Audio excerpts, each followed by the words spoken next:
Chapter 14 An Evening on the River. When Stuart arrived at his campsite by the river, he was tired and hot. He put the canoe in the water and was sorry to see that it was leaking badly. The birch bark at the stern was held together by a lacing, and the water came in through the seam. It was very few seconds. In a very few seconds, the canoe was half full of water. "Darn it," said Stuart. "I've been swindled." He had paid 76 cents and a genuine Indian birch bark canoe, only to find that it leaked. "Darn, darn, darn," he muttered. Then he bailed out his canoe and hauled it up the beach for repairs. He knew he couldn't take Harriet out on a leaky boat. She wouldn't like it. Tired though he was, he climbed a spruce tree and found some spruce gum. With this he plugged the seam and stopped the leak. Ever so, the canoe turned out to be a cranky little craft. If Stuart had not had plenty of experience on the water, he would never have gotten into serious trouble with it. It was a tippy boat, even for a souvenir.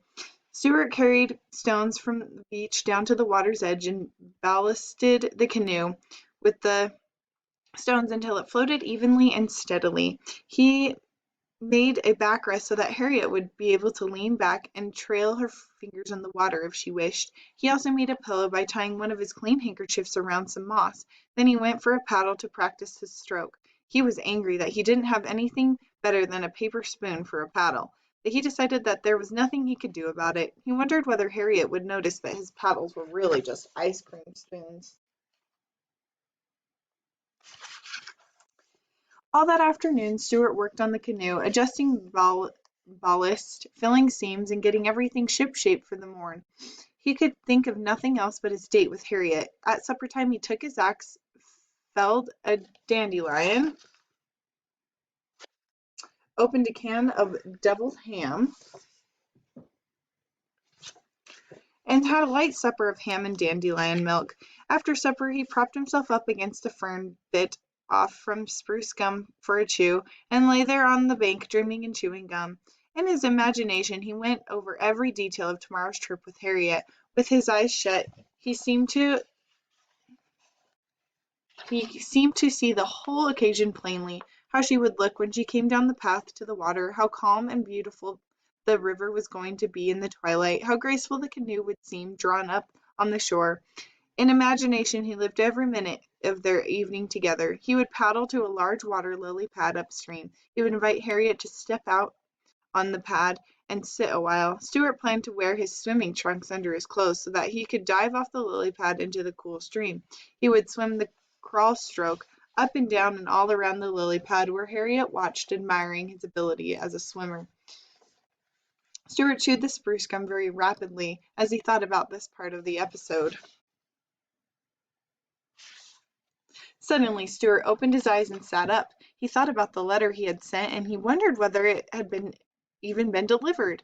It was an unusually small letter, of course, and might not have gotten noticed in the letter box. This idea filled him with fear and worries, but soon he let his thoughts return to the river, and as he lay there, a whirlpool began to sing on the opposite shore.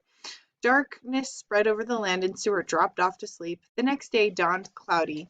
Stuart had to go up to the village to have an oil change in his car, so he hid the canoe under some leaves and tied it firmly to a stone and went off on his errand, still thinking about Harriet and wishing it were a nicer day.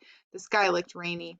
Stuart returned from the village with a headache, but he hoped that it would be better before 5 o'clock. He felt rather nervous, as he had never taken a girl canoeing before. He spent the afternoon lying around camp, trying on different shirts to see which looked best on him and combing his whiskers. He would not sooner get a clean shirt on than he would discover that it was wet under the arms from nervous perspiration. He would have to change it for a dry one. He put on a clean shirt at 2 o'clock, another at 3 o'clock, and then another at a quarter past 4. This took up most of the afternoon. As 5 o'clock drew near, Stuart grew more and more nervous. He kept looking at his watch, glancing on the path, combing his hair, talking to himself, and fidgeting. The day had turned chilly, and Stuart was almost sure that there was going to be rain. He couldn't imagine what he would do if it should rain, just as Harriet Ames showed up to go canoeing. At last 5 o'clock arrived. Stuart heard someone coming down the path. It was Harriet. She had accepted his invitation. Stuart threw himself down against a stump and tried to strike an easy attitude, as though he were a accustomed to taking girls out. He waited till Harriet was within a few feet of him, then got up. "Hello there," he said, trying to keep his voice from trembling. "Are you Mr. Little?" asked Harriet. "Yes," said Stuart. "It's nice of you to come." "Well, it was very good of you to ask me," replied Harriet. She was wearing a white sweater, a tweed skirt, short white wool socks, and sneakers. Her hair was tied up in a bright colored handkerchief, and Stuart noticed that she carried a box of peppermints in her hand.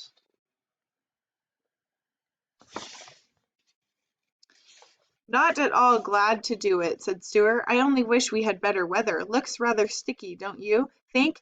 Stuart was trying to make excuse me, make his voice sound as though he had an English accent. Harriet looked up at the sky and nodded. "Oh, well," she said, "if it rains, it rains." "Sure," repeated Stuart. "If it rains, it rains. My canoe is a short distance up the shore. May I help you over the rough places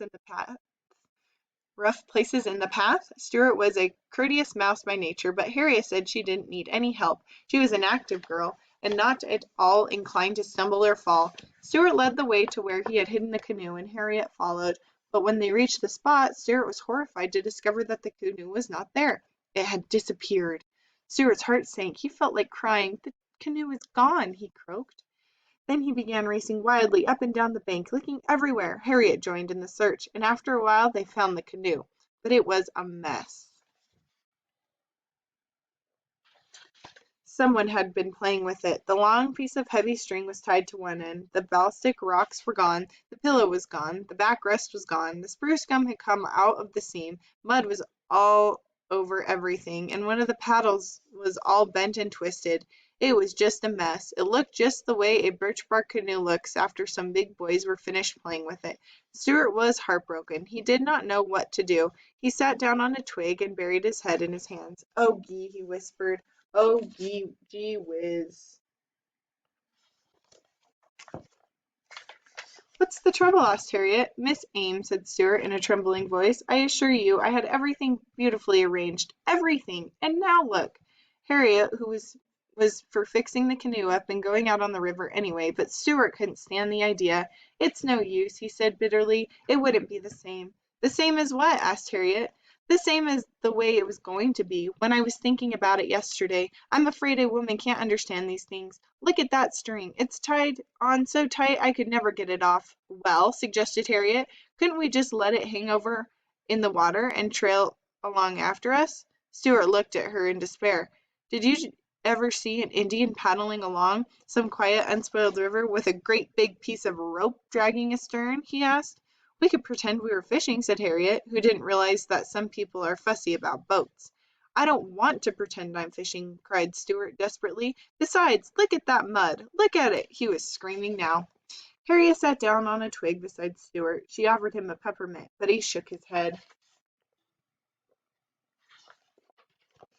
"Well," she said, "it's starting to rain, and I guess I'd better be running along if you're not going to take me paddling in your canoe. I don't see why you have to sit here and sulk. Would you like to come up to my house? After dinner you could take me to the dance at the country club. It might cheer you up." "No, thank you," replied Stuart. "I don't know how to dance. Besides, I plan to make an early start in the morning. I'll probably be on the road at daybreak." Are you going to sleep out in this rain?" asked Harriet. "Certainly," said Stuart. "I'll crawl under the canoe." Harriet shrugged her shoulders. "Well," she said, "good-bye, Mr. Little." "Good-bye, Miss Ames," said Stuart. "I am sorry our evening on the river had to end like this." "So am I," said Harriet, and she walked away along the wet path towards Tracy's Lane, leaving Stuart alone with his broken dreams and his damaged canoe. Chapter 15. Heading North. Stuart slept under the canoe that night. He waked at 4 to find that the rain had stopped. The day would break clear. Already the birds were beginning to stir and make bright sounds in the branches overhead. Stuart never let a bird pass without looking to see if it was Margalo. At the edge of the town he found a filling station and stopped to take on some gas. "5, please," said Stuart to the attendant. The man looked at the tiny automobile in amazement. "5 what?" he asked. "5 drops," said Stuart. And the man shook his head and said he couldn't sell such a small amount of gas. "Why couldn't you?" demanded Stuart. "You need the money and I need the gas. Why can't we work something out between us?"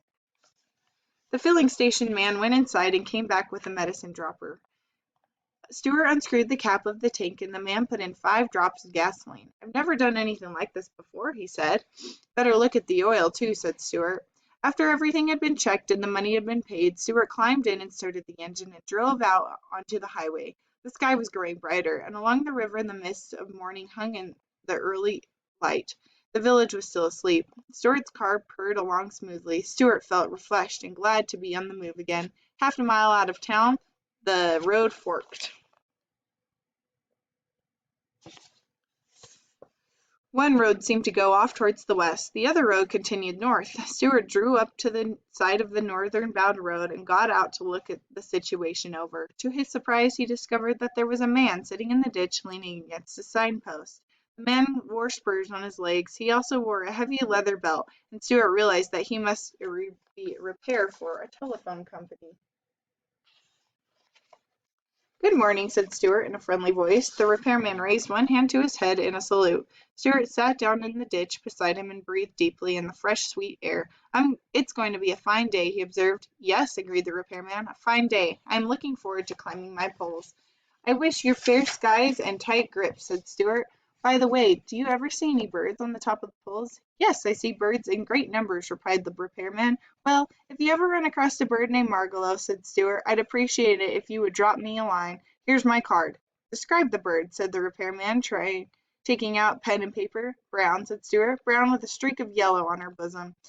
"Know where she comes from?" asked the man. "She comes from fields once tall with wheat, from pastures deep in ferns and thistles. She comes from vales of meadow sweet, and she loves to whistle."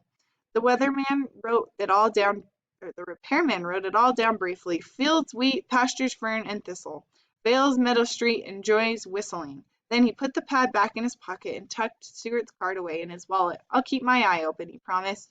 Stuart thanked him. They sat for a while in silence. Then the repairman spoke. "Which direction are you headed?" he asked. "North," said Stuart. "North is nice," said the repairman. "I've always enjoyed going north. Of course, southwest is a fine direction, too."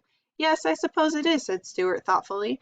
"And there's east," continued the repairman. "I once had an interesting experience on an easterly course. Do you want me to tell you about it?" "No, thanks," said Stuart. The repairman seemed disappointed, but he kept right on talking. "There's something about north," he said, "something that sets it apart from all other directions. A person who is headed north is not making any mistakes, in my opinion."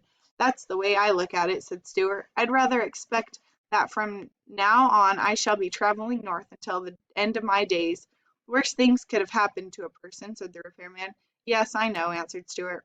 "Following a broken telephone line north, I have come upon some wonderful places," continued the repairman. "Swarms where cedars grow and turtles wait on logs, and not for anything in particular. Fields bordered by crooked fence, broken by years of standing still. Orchards so old they have forgotten where the farmhouse is. In the north I have eaten my lunch in pastures rank with ferns and junipers, all under fair skies with a wind blowing. My business has taken me into spruce woods on winter's night, where the snow lay deep and soft, a perfect place for a carnival of rabbits. I have sat at peace on the freight platforms of railroad junctions in the north, in the warm hours with the warm smells. I know fresh lakes in the north, undisturbed except by fish and hawk, and, of course, by the telephone company, which has to follow its nose. I know all these places. They are a long way from here. Don't forget that. And a person who is looking for something doesn't travel very fast." "That's perfectly true," said Stuart. "Well, I guess I better be going. Thank you for your friendly remarks." "Not at all," said the repairman. "I hope you find that bird." Stuart rose from the ditch, climbed into his car, and started up the road that led towards the north. The sun was just coming up over the hills on his right, and he peered ahead in the great land that stretched before him. The way seemed long, but the sky was bright, and he somehow felt he was headed in the right direction. The end.